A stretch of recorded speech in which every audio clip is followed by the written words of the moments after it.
ठीक आहे, तर पुढचा पार्ट चालू करूया. लास्टपर्यंत वरचं जे आहे ते झालं होतं.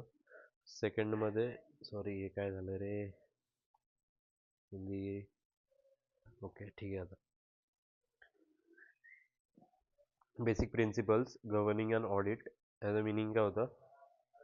जे प्रिन्सिपल्स आहेत जे ऑडिटला गव्हर्न करतात, मीन्स ऑडिट कंडक्ट करताना जे काही प्रिन्सिपल्स आहेत, जे काही रूल्स आहेत ते हेल्प करतात. प्रिन्सिपलचं मीनच होतं रूल्स. सो असे कुठले रूल्स आहेत जे ऑडिटला हेल्प करतात? आता ह्याचा मी एक शॉर्टकट बनवला आहे. डी एस पी ने ICMI को जॉईन किया. आता ह्याचं मिनिंग काय लॉजिक आहे की नाही ते मला माहीत नाही, बट अजूनपर्यंत माझ्या हे लक्षात आहे, डी एस पीने ICMI को जॉईन किया. एकदा मी रीड केलं की माझ्या पूर्ण पॉईंट सगळं लक्षात होऊन जाईल. सो डीचं मिनिंग होतं डॉक्युमेंटेशन, एसचं मिनिंग होतं स्किल्स अँड कॉम्पिटन्स, पी से planning, I integrity, objectivity and independence, C confidentiality. आता इथं एम आहे फक्त, ICM. सो एम असा असतो ज्याला उलटा केल्यावर आपण डब्ल्यू होतो. सो एमला उलटा करून डब्ल्यू बनवला. Work perform by others, audit evidence, audit conclusion and accounting system, जे एला रिप्रेझेंट करतं. अँड या आयचं काही मीन नाही, हा ए 3 जणांना रिप्रेझेंट करतोय. ए ए ए बाकी सगळं शॉर्टकट समजलं असेल maybe. Documentation, skills and competence, planning, integrity, confidentiality. मी एका एकाचं मिनिंग सांगतो. पुढे नोट्समध्ये मिनिंग लिहिलेलं आहे, सो ते मी एक्सप्लेन नाही करणार आहे. मी जस्ट इथे एका एकाचं मिनिंग सांगणार आहे. रोज एवढं रीड करत बसलो तर जमाना निघून जाईल, एक्झाम येईल, बट होणार नाही. ठीक आहे. डॉक्युमेंटेशन. डॉक्युमेंटेशनचं मिनिंग काय होतं ऑडिटमध्ये, की ऑडिटरला जे काही डॉक्युमेंट्स आहेत, जे काही एव्हिडन्सेस आहेत, ते एव्हिडन्सेस कलेक्ट करायला पाहिजेत. म्हणजे आपण जी गोष्ट बोलतोय ती गोष्ट प्रूफ करण्यासाठी ऑडिटरला एव्हिडन्स कलेक्ट करणं खूप जास्त इम्पॉर्टंट आहे. एव्हिडन्सच नाही तर रिझनेबल ॲश्युरन्स प्रोव्हाइड करण्यासाठी, म्हणजे कंपनीच्या वतीने गॅरंटी देण्यासाठी त्याला डॉक्युमेंटेशनची गरज लागते. जर तो रिपोर्टमध्ये लिहितोय की ऑल इज वेल, म्हणजे कंपनीमध्ये काही झोल वगैरे नाही आहे, सो त्यासाठी पण त्याला एव्हिडन्सेसची गरज लागते रिजनेबल ॲश्युरन्स प्रोव्हाइड करण्यासाठी. सो डॉक्युमेंटेशन खूप जास्त इम्पॉर्टंट पॉईंट आहे, खूप जास्त इम्पॉर्टंट रूल आहे. तो काय करतो, गव्हर्न करतो ऑडिटला, ऑडिट करण्यासाठी हेल्प करतो. Skills and competence. आता स्किल्स अँड कॉम्पिटन्स म्हणजे ऑडिटरच्या पर्सनल स्किल पण मॅटर करतात. आता एकच कॉन्सेप्ट 4 वेगळे टीचर वेगवेगळ्या पद्धतीने सांगतात, त्या त्यांच्या त्यांच्या स्किल्स आहेत. फॉर एक्झाम्पल, ऑडिटची डेफिनेशन आहे. सो ऑडिटची जी डेफिनेशन आहे ती समजवण्याची माझी पद्धत वेगळी आहे, ती समजवण्याची त्या बी नावाची पर्सनची पद्धत वेगळी आहे, आणि ती समजवण्याची पद्धत एस नावाच्या पर्सनची वेगळी आहे. सो एकच कॉन्सेप्ट आहे ऑडिट, बट तिघांची समजवण्याची पद्धत वेगळी वेगळी आहे, म्हणजे तिघांमध्ये स्किल्स वेगळे आहेत. सो हे काय रिप्रेझेंट करत आहे, सेकंड पॉईंट, की स्किल्स जे आहेत ते प्रत्येक ऑडिटरचे डिफरंट असतात. सेम थिंग जरी असल्या तरी पण परफॉर्म करण्याची जी कॅपेबिलिटी आहे, ॲबिलिटी आहे, प्रत्येक ऑडिटरची वेगळी आहे. प्रत्येक ऑडिटरची समजूतदारपणा जे ते पण वेगळं आहे. सेम नॉलेज प्रत्येक पर्सनकडे असेल असं इम्पॉर्टंट नाही आहे. काही जण त्या फील्डमध्ये न्यू असतात, मीन्स फ्रेशर असतात, काही एक्सपिरियन्स ऑडिटर असतात. सो स्किल्स अँड कॉम्पिटन्स त्याच पॉईंटला शो करत आहे की ऑडिट करण्यासाठी तुमच्याकडे स्किल्स असणं खूप जास्त इम्पॉर्टंट आहे. स्किल्ससोबत थोडं नॉलेजही हवं, अकाउंटिंग नॉलेज हवं, अकाउंटिंग स्टँडर्ड्सचं नॉलेज हवं. जर तुम्ही ऑडिट परफॉर्म करताय तर जे पेपरमध्ये लिहिलं आहे त्या पेपरचा आन्सर तुम्हाला माहिती पाहिजे. अकाउंटिंग स्टँडर्डच्या हिशोबाने आपण आपलं बॅलन्स शीट बनवतो. सो अकाउंटिंग स्टँडर्डनी जो फॉर्मॅट दिला तो फॉर्मॅटिंग माहिती असणं खूप जास्त इम्पॉर्टंट आहे. थर्ड वन पॉईंट आहे प्लॅनिंग. प्लॅनिंगचं जे मिनिंग प्रत्येक जागी आहे तिथे पण तेच मिनिंग आहे. ऑडिट जे आहे ते परफॉर्म करण्यासाठी प्लॅन बनवायला लागतो, की मी फर्स्ट काय करणार, सेकंड काय करणार, देन थर्ड, देन फोर्थ, असं पूर्ण ऑडिट रिपोर्टपर्यंत मी प्लॅनिंग करून ठेवतो की फर्स्ट ॲक्टिव्हिटी कोण करणार, सेकंड कोण करणार, थर्ड कोण करणार, पूर्ण वर्कचं डिस्ट्रीब्युशन होतं. तर हे सगळं प्लॅनिंग प्रोसेसमध्ये इन्क्लूड होतं. देन येतं integrity, objectivity and independence.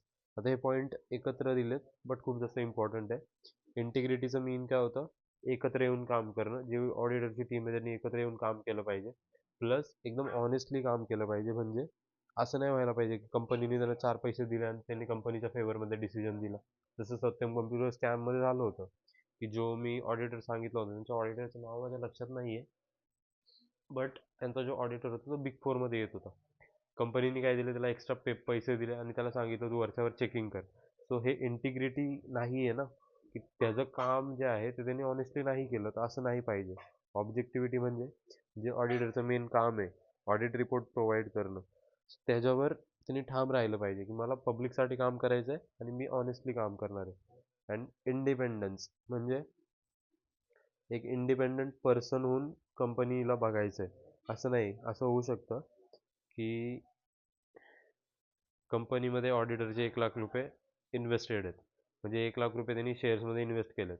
So असं होऊ शकतं की कंपनीचा परफॉर्मन्स चांगला दाखवण्यासाठी हा जो ऑडिटर आहे तो कंपनीचा परफॉर्मन्स चांगला दाखवतोय, बिकॉज त्याचं पण शेअर मार्केटमध्ये पैसे लावले. तो कंपनीचा परफॉर्मन्स चांगला दिसला तर त्याची शेअरची प्राईस वर जाणार. सो असं नाही पाहिजे. जे असेल ते त्यांनी ट्रूली एकदम इंडिपेंडंट राहून सगळं डिस्क्लोज करणं खूप जास्त इम्पॉर्टंट आहे. देन येतं कॉन्फिडेन्शियलिटी. आता ऑडिटर कंपनीचे पूर्ण बुक्स वगैरे चेक करतो. सो कंपनीची पूर्ण डिटेल्स ऑडिटरकडे असते. सो ही जी इम्पॉर्टंट डिटेल आहे ती त्यांनी कॉन्फिडेन्शियल ठेवणं गरजेचं आहे. सगळी इन्फॉर्मेशन नाही. ऑडिट रिपोर्टमध्ये तो जेवढी रिक्वायरमेंट लॉनी दिली आहे एवढं तर तुला डिस्क्लोज करणं आहे. बट ह्याच्या अतिरिक्त पण भरपूर अशी इन्फॉर्मेशन आहे जी ऑडिटरला माहीत असते आणि ती एकदम सिक्रेट ठेवणं ही कंपनीची जबाबदारी आहे. बिकॉज ती इन्फॉर्मेशन जर बाहेर आली तर कंपनीला ॲज अ कॉम्पिटिटर खूप जास्त धक्के खावे खावे लागू शकतात त्या रिझनमुळे. तुझी कॉन्फिडेन्शियल इन्फॉर्मेशन आहे, कॉन्फिडेन्शियल ठेवणं ऑडिटरची जबाबदारी असते. Work perform by others.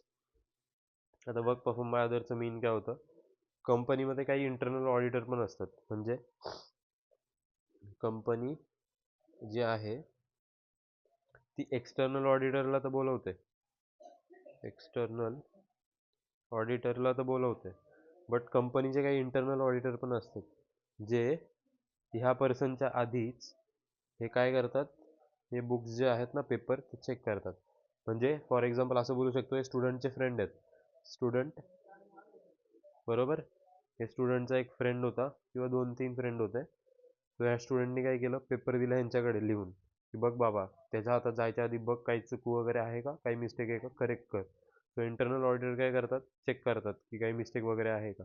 So हा एक्सटर्नल ऑडिटर काय, ह्या इंटरनल ऑडिटरनी जे चेकिंग केले त्या भरोशावर आपलं हे देऊ शकतो, ओपिनियन देऊ शकतो. म्हणजे इंटरनल ऑडिटरने जी चेकिंग केली आहे त्याच्यावर एक्सटर्नल ऑडिटर भरोसा ठेवू शकतो. त्यालाच म्हणतात वर्क परफॉर्म बाय अदर्स. दुसऱ्या कुठल्या व्यक्तीने, ऑडिटरने जर ती ॲक्टिव्हिटी परफॉर्म केली आहे तर त्याचं वर्क जे आहे ते आपण यूज करू शकतो आपल्या ऑडिटसाठी. Okay. Audit evidence. Audit evidence म्हणजेच डॉक्युमेंटेशनमध्ये मी थोडंसं पॉईंट कवर केलेला. डॉक्युमेंटेशन म्हणजे सगळं आलं त्यात, एव्हिडन्स वगैरे, आणि त्यांनी एक सेपरेट पॉईंट पण दिला आहे, ऑडिट एव्हिडन्स. ऑडिट कन्क्ल्युजन, ज्याला आपण द रिपोर्ट पण बोलतो.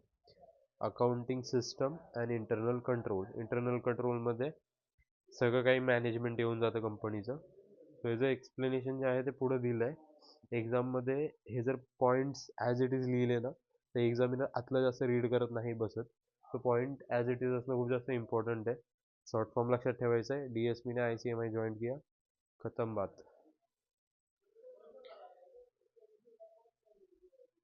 ठीक आहे. हे वाले पॉईंट्स रीड करायचे आहेत, जस्ट एकदा बघून घे काय आहेत ते. ओके. हे वाले पॉईंट पण बघून घ्यायचे आहेत. हे वाले जस्ट लिहून दिले होते टीचर्सने, सो मी नोटबुकमध्ये लिहून ठेवले. त्या आयुष्यात कधी रीड नाही केले हे पॉईंट, इम्पॉर्टंट नाही वाटलं एवढं. ठीक आहे. मेन आपलं इथून चालू होईल. Distinguish between audit and evidence, sorry, audit and investigation. Audit and investigation. So डेफिनेशनमध्ये आपण बघितलं होतं की ऑडिट इज अन एक्झामिनेशन, एक इंडिपेंडंट एक्झामिनेशन आहे ऑडिट. सो इन्व्हेस्टिगेशन अँड एक्झामिनेशनमध्ये काय डिफरन्स? बिकॉज इन्व्हेस्टिगेशनमध्ये पण आपण फाइंड करतो, ऑडिटमध्ये पण आपण काहीतरी फाइंड करतो, बट दोन्ही ना थोड्याशा स्लाइटली डिफरंट थिंग्स आहेत. ऑडिटिंग एक इंडिपेंडंट एक्झामिनेशन आहे, okay, of evidences relating accounting. आणि जे इन्व्हेस्टिगेशन आहे ना ते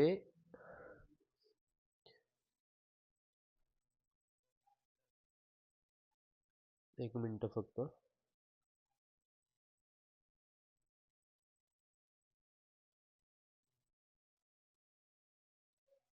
ओके, सो ऑडिटिंग जे आहे ना ते एक इंडिपेंडंट एक्झामिनेशन आहे, जे मिनिंग आपण लिहित होते. अँड इन्व्हेस्टिगेशन जे आहे ना ते पण एक टाईपचं एक्झामिनेशन आहे, बट हे एक्झामिनेशन जे आहे ना ते with the view to ascertain any fact आहे. आता त्याचं मिनिंग मी सांगतो. ऑडिट अँड इन्व्हेस्टिगेशनचं मेन डिफरन्स सांगतो.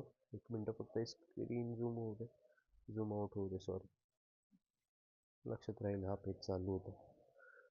सो ऑडिट अँड इन्व्हेस्टिगेशन, तर झूम हो रे.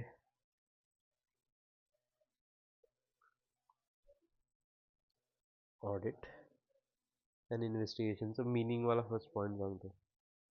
इन्व्हेस्टिगेशन, दोघांचा डिफरन्स असा आहे की ऑडिटमध्ये काय होतं, ऑडिटर चेक करत असतो की सगळं ओके आहे की नाही आहे. काय करतो, ऑल इज वेल और नॉट. हा काय करतोय, ऑल इज वेल और नॉट चेक करायचं काम करतोय की सगळं काही ओके आहे की नाही आहे. फॉर एक्झाम्पल जर बघायचं झालं तर लग्नाच्या आधी कसा नवरीचा पप्पा काय करतो, सगळं व्यवस्था बघायला जातो. आता साईडला एक साखरपुडा चालू आहे, सो तिथली जी फॅमिली आहे ती काय करणार, बंदोबस्त बघायला जाणार ना की सगळं काही ओके आहे की नाही, उद्या साखरपुडा आहे. सो तेच आहे इथे पण, ऑल इज वेल और नॉट हे चेक करायचं काम करतो ऑडिटर. अँड इन्व्हेस्टिगेशन, इन्व्हेस्टिगेशन करतो इन्व्हेस्टिगेटर. जसं आपण ऑडिट करतो त्या पर्सनला ऑडिटर बोलतो ना, तसं इन्व्हेस्टिगेटर, इन्व्हेस्टिगेशन जो पर्सन करतो त्याला इन्व्हेस्टिगेटर बोलतात. सो इन्व्हेस्टिगेटर असा पर्सन आहे ज्याला माहिती आहे something is wrong here, something is wrong here. त्याचं मिनिंग काय होतं, त्याला माहिती आहे काहीतरी गडबड आहे, त्याला फक्त फाइंड आउट करायचं ती गडबड काय. ऑडिटरला माहिती नाही आहे की गडबड आहे की नाही आहे, ऑडिटर चेक करतोय की काही गडबड आहे की नाही आहे, बट ह्याला माहिती आहे काहीतरी गडबड आहे आणि तो गडबड फाइंड आउट करायचं काम करतो. जसं इथं एक्झाम्पल दिलं लग्नाचं, लग्नामध्ये सगळं काही ओके आहे की नाही तो चेक करतोय कोण, नवरीचा पप्पा. नवरीचा पप्पा मस्त आपण टोपी काढू त्याला. हां, तर नवरीचा पप्पा चेक करतोय, सगळे जेवायला बसलेत, अरे सगळ्यांना सगळं भेटलं ना, ठीक आहे, ओके आहे ना, सगळे व्यवस्था बंदोबस्त ठीक आहे, ओके. त्याला म्हणतात ऑडिटर. बट इन्व्हेस्टिगेटर, इन्व्हेस्टिगेटरचं काम काय, इन्व्हेस्टिगेटरला माहिती आहे जिलेबी संपली आहे, काहीतरी आहे ना प्रॉब्लेम, सो तो काय करेल, जिलेबी ऑर्डर करणार आहे. हां, so investigator is a thing where investigator knows that something is wrong. त्याला फक्त फाइंड आउट करायचं आहे की काय रॉंग आहे, कुठे चुकी होतीये. ऑडिटरला माहित नाहीये काही चुकी आहे की नाहीये, ऑडिटर तर चेक करतोय काय चूक आहे की नाही. इन्व्हेस्टिगेटर माहिती आहे काहीतरी मिस्टेक आहे, ती मिस्टेक फाइंड आउट करायचं काम करतोय. दोघांमधला डिफरन्स आय होप समजला असेल, एकदम सिम्पल लँग्वेजमध्ये सांगितलं. ओके,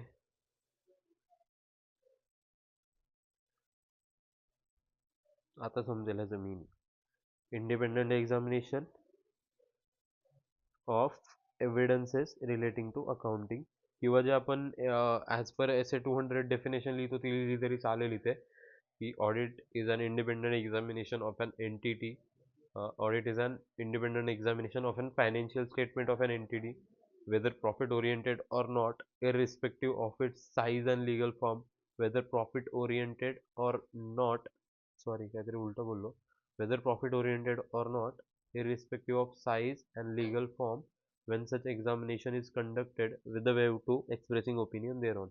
ही वाली डेफिनेशन इथे लिहिली तरी चालेल मीनिंगमध्ये. 17 डेफिनेशन लक्षात ठेवण्यापेक्षा एकच स्टँडर्ड डेफिनेशन लक्षात ठेवायची जी लॉनी प्रोव्हाइड केली.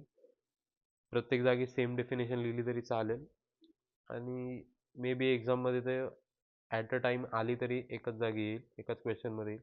बिकॉज एकाच कॉन्सेप्टवर 2-3 क्वेश्चन जनरली तरी नाही विचारण्यात येत. एवढी दयाळू नाही आहे आपली institute. So investigation may be defined as examination with the view to ascertain any fact. कुठलं तरी फॅक्टला फाइंड आउट करायचा ट्राय करतोय तो इन्व्हेस्टिगेटर. त्याला माहिती आहे काहीतरी चुकी आहे, ती चुकी काय आहे ते शोधायचं काम करतोय तो. स्कोप काय, वाईड स्कोप आहे, मीन्स ऑडिटिंग मोठ्या प्रमाणात होते. बिकॉज इन्व्हेस्टिगेशन प्रत्येक वेळी नाही होत. इन्व्हेस्टिगेशन कधी होते, ज्यावेळी माहिती आहे काहीतरी मिस्टेक आहे, कुठेतरी पाणी मुरतंय, अशा टाईमला फक्त इन्व्हेस्टिगेशन केलं जाते. आणि अशा केसेस खूप रेअर असतात. 100मधून एखादी केस भेटेल, 1000मधून एखादी केस भेटेल जिथे इन्व्हेस्टिगेशन होते. असं investigation has narrow scope. Has a narrow scope काय, बिकॉज ऑडिट जे ते प्रत्येक कंपनीमध्ये होतं. बट इन्व्हेस्टिगेशन कधी होते, जेव्हा समजतं की ह्या कंपनीमध्ये फ्रॉड आहे, त्या टाईमला गव्हर्नमेंट काय बोलतं, इन्व्हेस्टिगेशन बसवा यांच्यावर. हां, त्या टाईमला मग ते फाइंड आउट करतात की किती फ्रॉड आहे, कोण कोण ह्यात इन्व्हॉल्व आहे, हे सगळं इन्व्हेस्टिगेशनमध्ये जातं. ओके, त्यामुळं स्कोप कसा आहे, नॅरो अँड वाईड. ऑब्जेक्टिव्ह काय,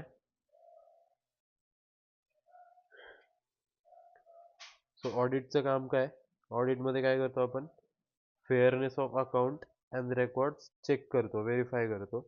इन्व्हेस्टिगेशनमध्ये काय करतो, investigation is for specific purpose. म्हणजे माहिती आहे ना काहीतरी चुकी आहे, तर ती चुकी काय आहे ते शोधायचं काम करायचं आहे. म्हणजे ऑब्जेक्टिव्ह काय, जी मिस्टेक आहे, जी चुकी आहे तिला शोधायचं आहे. ओके, ते त्याचं ऑब्जेक्टिव्ह आहे. एव्हिडन्स, एव्हिडन्स आहे पर्स्युएसिव्ह एव्हिडन्स ऑडिटिंगमध्ये यूज होतं. कन्क्लुझिव्ह एव्हिडन्स ह्याच्यामध्ये इन्व्हेस्टिगेशनमध्ये यूज होतं. दोघांमध्ये थोडाफार डिफरन्स आहे, थोडंफार नाही, जमीन आसमानाचा डिफरन्स आहे. Persuasive evidence and conclusive evidence. Conclusive एव्हिडन्सला फायनल एव्हिडन्स पण बोललं जातं. फायनल एव्हिडन्स म्हणजे ह्याच्यापेक्षा जास्त मी प्रूफ नाही देऊ शकत. आणि पर्स्युएसिव्ह एव्हिडन्स म्हणजे वरच्यावर दिलेला एक एव्हिडन्स, प्रूफ बट नॉट, नाही, but may be not 100% true. त्यांचं एक एक्झाम्पल देतो, बेटर समजेल. हा वाला पेज चाललाय, 2 डोल्यावाला, मस्त रोबोट दिसतंय रे, दोन साईडला 2 डोले. पर्स्युएसिव्ह अँड कन्क्लुझिव्ह.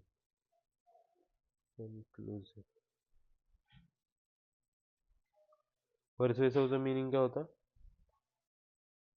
छोटा एव्हिडन्स जो मे बी 100% ट्रू नाही आहे. ह्याचं एक्झाम्पल द्यायचं झालं तर फॉर एक्झाम्पल, एक स्टुडंट होता, ICMIची एक्झाम दिली होती, एंटर ग्रुप 2ची. सो तो काय बोलला, मी पास झालो. काय झालो, पास झालो. ओके, तर त्यांनी काय केलं, मला व्हॉट्सअपला ना एक हे पाठवलं, असं येतं ना आपलं, कॉंग्रॅच्युलेशन, सेलिब्रेशन, तसं त्यांनी पाठवलं मला. कॉंग्रॅच्युलेशनवाला येतं ना, ICMI, you have been pass CM enter group, असं पाठवलं. आणि त्याच्यावरती त्याचं नाव वगैरे होतं, इथं मस्त मार्क्स होते, 4-4 सब्जेक्टमध्ये एक्झाम्शन घेतलेले, असं पाठवलं. बट हे पर्सिव्हिसिव्ह एव्हिडन्स आहे, बिकॉज मे बी ते एडिट करून बनवलं असू शकतं. मे बी त्यांनी स्वतःचं नाव जे आहे ते कुठल्या तरी AI वरून चेंज करून घेतलं असेल, कुणाचं तरी दुसऱ्याचं यूज करून स्वतःचं टाकलं असेल, असं होऊ शकतं. बट कन्क्लुझिव्ह एव्हिडन्स काय, मला त्यांनी समोरासमोर दाखवलं, मला त्यांनी त्याचा रजिस्ट्रेशन नंबर दिला की हे बाबा माझा रजिस्ट्रेशन नंबर घे, माझा एक्झाम सीट नंबर घे, वेबसाईटला जा आणि चेक कर माझा रिझल्ट. मी गेलो वेबसाईटला, दोन्ही नंबर टाकलं, बघितलं नेम, अरे हा, आता XYZ तोच पर्सन आहे ज्याचं मला हे भेटलं होतं. हा झाला माझ्यासाठी कन्क्लुझिव्ह एव्हिडन्स, बिकॉज हा फायनल एव्हिडन्स आहे. मला माहिती आहे की वेबसाईटवर तर चुकून खोटं नाही येणार ना. वेबसाईटवाले त्याचे ससुरालवाले थोडी आहेत, ह्याचा सासरा थोडी आहे ICMI चालवणारा, जो ह्याचं ट्रू करून दाखवेल. सो मे बी ह्यांनी मला व्हॉट्सअपला जे पाठवलं ते फेक असू शकतं, बिकॉज एडिट करता येतं ते दुसरं कोणाचं तरी उचलून. फॉर एक्झाम्पल हा माझा मार्कशीट होता. माझ्या मार्कशीटवर ह्यानी स्वतःचं नाव टाकून दिलं. फॉर एक्झाम्पल ह्यानी सनील नाव टाकलं, त्या मुलाचं नाव सपोज सनील आहे. सो ह्यानी काय केलं, स्वतःचं नाव टाकलं माझ्या जागी सनील, जे काय असेल ते XYZ. सो ही मार्कशीट आता काय आहे, त्याचं नाव शो करते. तर हे पर्स्युएसिव्ह एव्हिडन्स आहे. मे बी ते ट्रू नसू शकतं, बट कन्क्लुझिव्ह एव्हिडन्स काय, तो बोलला हे घे माझा रजिस्ट्रेशन नंबर घे, माझा एक्झाम सीट नंबर घे, ICMIच्या वेबसाईटला जा, चेक कर पाहिजे तर की मी पास झालोय आणि ही माझीच आहे शीट. सो मी गेलो तिथे, चेक केलं, सेम मला दिसलं यार ह्यानी जे दिलं होतं ते कन्क्लुझिव्ह आहे. कन्क्लुझिव्ह कधी झालं ते, ज्यावेळी मी ICMIच्या वेबसाईटवरून बघितलं. 100% आता ह्याची गॅरंटी आहे का हे 100% ट्रू आहे, बिकॉज ICMIने ते प्रोव्हाइड केलं. कन्क्लुझिव्ह एव्हिडन्स, फायनल एव्हिडन्स, 100% गॅरंटी की ते ट्रू असणार आहे. अँड पर्स्युसिव्ह एव्हिडन्स मे बी ते फेक असू शकतं, वरच्यावर असलेला evidence. Approach skeptical approach and not suspicious and collect evidence. Skeptical approach म्हणजे काय, डाउटी माइंड. धावती माइंड नाही, डाउटी माइंड. डाउटी माइंड म्हणजे त्याच्या माइंडमध्ये सारखे डाऊट येतात, यार सगळं काही ओके असेल ना, काही चूक नसेल ना इथे. हां, मे बी असू शकतो, मे बी नसू शकतो. सो ऑडिटर जो आहे तो एक स्केप्टिकल माइंड पर्सन असतो. स्केप्टिकलवर अजून इन्फॉर्मेशन हवी असेल, ChatGPT करून बघितलं तरी चालेल, स्केप्टिकल अँड सस्पिशियस काय. सो इन्व्हेस्टिगेशन जी आहे ती सस्पिशियस आहे. सस्पिशियस म्हणजे एक असं थ्रिलर आहे, हा मिस्टेक आहे, मला माहिती आहे मिस्टेक आहे, फक्त ती मला मिस्टेक शोधायची आहे, काय आहे ती मिस्टेक. इथे थोडा सस्पेन्स बनलेला आहे, एक सस्पिशियस आहे ते. Okay, sceptical and suspicious. Frequency, frequency. So auditor जे ऑडिटिंग फ्रिक्वेंटली करतो अँड इन्व्हेस्टिगेशन हे नॉन फ्रिक्वेंट आहे. आता हा पॉईंट आणि हा पॉईंट सिमिलर आहे, थोडासा स्कोपवाला. वाईड स्कोप आहे, नॅरो स्कोप आहे. ऑडिटर जे आहे ते ऑडिटिंग दरवर्षी करतो, बिकॉज प्रत्येक कंपनीला कंपल्सरी ऑडिट करून घेणं. इन्व्हेस्टिगेशन कंपल्सरी नाही आहे. ज्यावेळी असं वाटेल गव्हर्नमेंटला की या कंपनीमध्ये काहीतरी झोल चालला आहे, त्यावेळी फक्त इन्व्हेस्टिगेशन लावलं जातं. त्याची फ्रिक्वेन्सी खूप कमी असते. मे बी वर्षातून एखाद दोन वेळेस एखाद्या कंपनीवर बसत असेल, डिपेंड ऑन. ओके, आता हा पॉईंट मी आधीच सांगितला होता, त्याचं एक्सप्लेनेशन इथे दिलेलं आहे. DSPने ICMI जॉईन किया.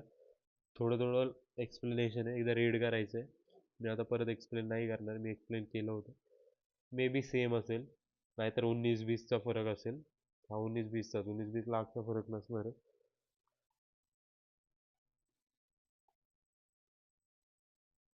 ओके, आणि ह्याच्यामध्ये मी ए वाले सगळे पॉईंट कवर नाही केलेत. ए वाला फक्त ऑडिट एव्हिडन्सच घेतलाय, बिकॉज किती पॉईंट होत आहेत, 1 2 3 4 5 6 and 7 मार्क्ससाठी 7 points I think okay आहेत, आणि 7 मार्कापैकी 5 तर आरामात भेटायला पाहिजे.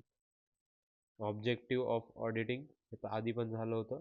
Primary objective, secondary objective. Primary objective काय, determine whether the financial statement present true and fair view of financial position or not, express opinion on financial position.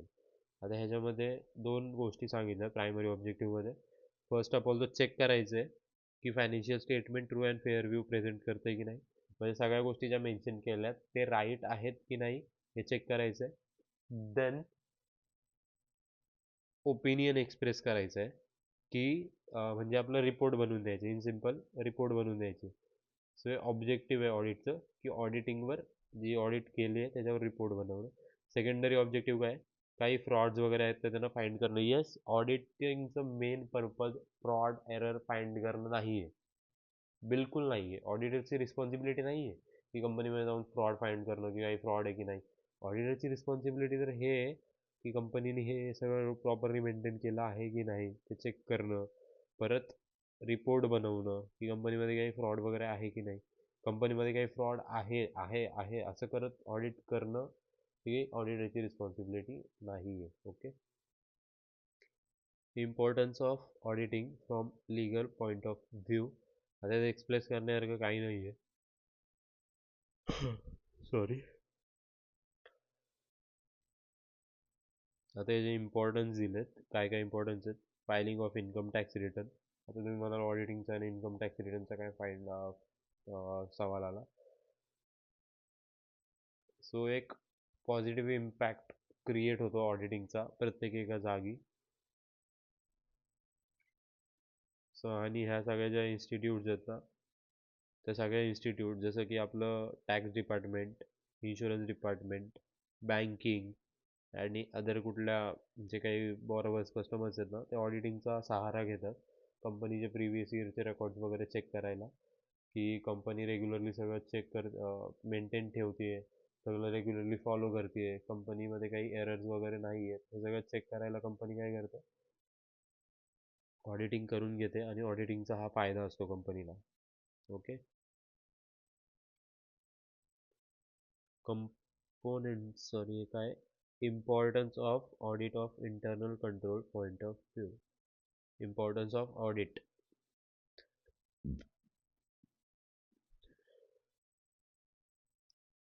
Quick discovery of errors and frauds. त्यांनी internal point of view सांगितले, म्हणजे कंपनीला internally काय फायदा होतो, हा तर externally फायदा झाला ना लिगल पॉईंट ऑफ व्ह्यू. म्हणजे एक्सटर्नल काय फायदा होतो कंपनीला आणि इंटरनली काय फायदा होतो.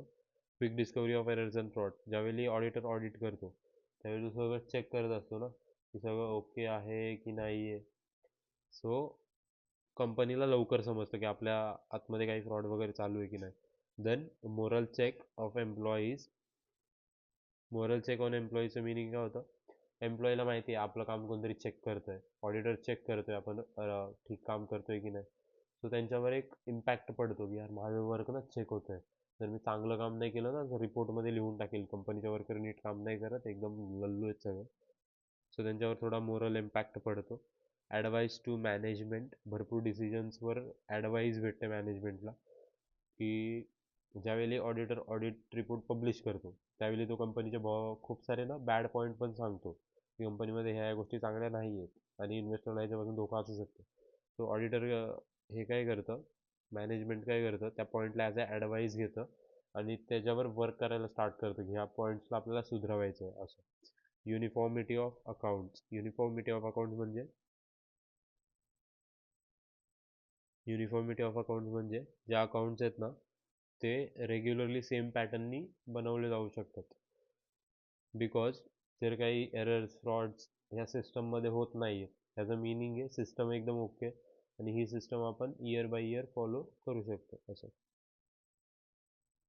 ओके. लास्टचे 3 to 4 पेजेस राहिले, संपूर्णच टाकूया आज. ॲडव्हान्टेजेस ऑडिटचे. Protect interest. Shareholder interest protest होतो. कसं, ज्यावेळी ऑडिटर ऑडिट रिपोर्ट पब्लिश करतो त्यावेळी तो कंपनीचे सगळे धागेचिट्टे खोलून ठेवतो, की कंपनीमध्ये चांगली आहे, कंपनीमध्ये काही फ्रॉड्स वगैरे आहेत की नाही आहे, कंपनी फ्रॉड आहे कंपनीमध्ये, फ्रॉड आहे तर कसा फ्रॉड चालू आहे, हे सगळे धागेचिट्टे खोलून ठेवतो. तो शेअर होल्डरला डिसिजन घ्यायला हेल्प होते, की कंपनी चांगली आहे तर इन्व्हेस्ट करा, कंपनी चांगली नाही आहे तर इन्व्हेस्टमेंट आपली काढून घ्या, आपला पैसा कशाला बुडवायचा. तर त्यांचा इंटरेस्ट प्रोटेक्ट होतो, त्यांचा पैसा प्रोटेक्ट होतो. Audit serve as moral check on employees. हा पॉईंट जस्ट मी आता सांगितलेला, परत नाही सांगत आहे. Audited account are consider more reliable by different group of peoples. म्हणजे जर एखाद्या कंपनीने ऑडिट केलं आहे तर ते ऑडिट जे आहे ना ते खूप जास्त रिलायबल असतं. बिकॉज ऑडिट, मी मगाशी बोललो की आता इंडियामध्ये ना जे ऑडिट चालतं ते एकदम स्ट्रिक्टली फॉलो केलं जातं आणि कुठेही झोलझपाटा सापडला ऑडिटरने केला तर डायरेक्ट मला वाटते 10 वर्षासाठी बॅन करतात. 10 वर्ष तो ऑडिटच करू शकत नाही. तर त्यामुळे ऑडिटरने एकदम असं मनापासून ऑडिट करतो की यार चुकी झाली ना 10 वर्षाचा बॅन लागेल, पूर्ण करिअरची वाट लागेल. तर त्यामुळे ना ऑडिट एकदम स्ट्रिक्टली फॉलो केलं जातं. ज्यामुळे ऑडिट जे बनतं ना, रिपोर्ट जे बनतं ना ते एकदम बढिया बनतं आणि त्यामुळे भरपूर सारे जे डिपार्टमेंट आहेत ना, भरपूर सारे जे ग्रुप्स आहेत ना ते ऑडिटला एकदम असं फॉलो करू शकतात. म्हणजे एकदम विश्वास ठेवतात ऑडिटवर, जे ऑडिट रिपोर्टमध्ये लिहिलं आहे ते खरंच असणार आहे असं.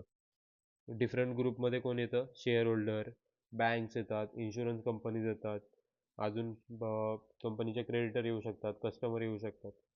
जे जे कंपनीशी रिलेशन ठेवतात ते सगळे पर्सन ग्रुप ऑफ पीपल्समध्ये येतात.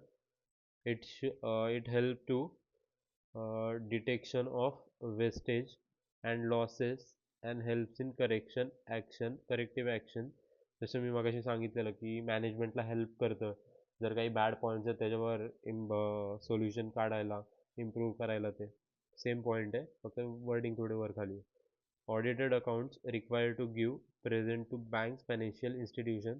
हा पॉईंट पण झाला आत्ताच वरती सांगितलं की बँक वगैरे जे आहेत ना ते ऑडिट रिपोर्टवर भरपूर भरोसा ठेवतात की ऑडिटरने एकदम स्ट्रिक्टली काम केलं असेल, त्यामुळं सब कंपनीमध्ये सब एकदम बढिया आहे असं. Audited accounts are taken to more helpful for settlement of account among partners.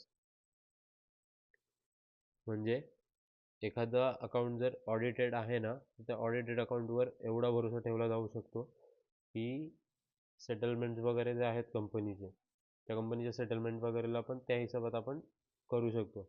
म्हणजे की एखाद्या ऑडिटरने सांगितलं की कंपनीने क्रेडिटरकडून 100 करोडचं घेतलंय काय रॉ मटेरियल. आता 100 करोड कंपनीला पे करायचं आहे रॉ मटेरियल, बट कंपनी बोलते नाही नाही मी तर फक्त 80 करोडचं घेतलंय. तो 100 करोडचं घेतलंय ना असं ऑडिटर बोलतोय ना, पे करायला लागेल 100 करोड. बिकॉज काहीतरी आहे जे ऑडिटरने चेक केलंय, कंपनीकडून सुट्टंय रेकॉर्ड करायचं. तो 100 करोड पे करायला लागेल, बिकॉज ऑडिटर असं झोलझापाटा नाही करत, भेटला तर 10 वर्ष बॅन डायरेक्ट. सो ह्याच्यावर भरोसा ठेवला जाऊ शकतो की खरंच यार 100 करोडचं घेतलं असेल, 20 करोडचं रेकॉर्ड नसेल झालंय बाय मिस्टेक. सो सेटलमेंटसाठी पण ऑडिटचा यूज होतो. ते खाली युजर दिलेत, user of audited financial statement, म्हणजे जी रिपोर्ट बनते ना त्या रिपोर्टचं यूज कोण कोण करतं इथं खाली नावं दिलेत एक एक. Shareholder, bank and financial institution, partners of business, tax authority, government, creditor debtor, settlement of insurance claim, म्हणजे insurance company in short. Okay. Classification of ऑडिटवाला पॉईंट आपण नेक्स्ट लेक्चरमध्ये बघूया. 2 मिनटं थोडा ब्रेक हवा आहे मला.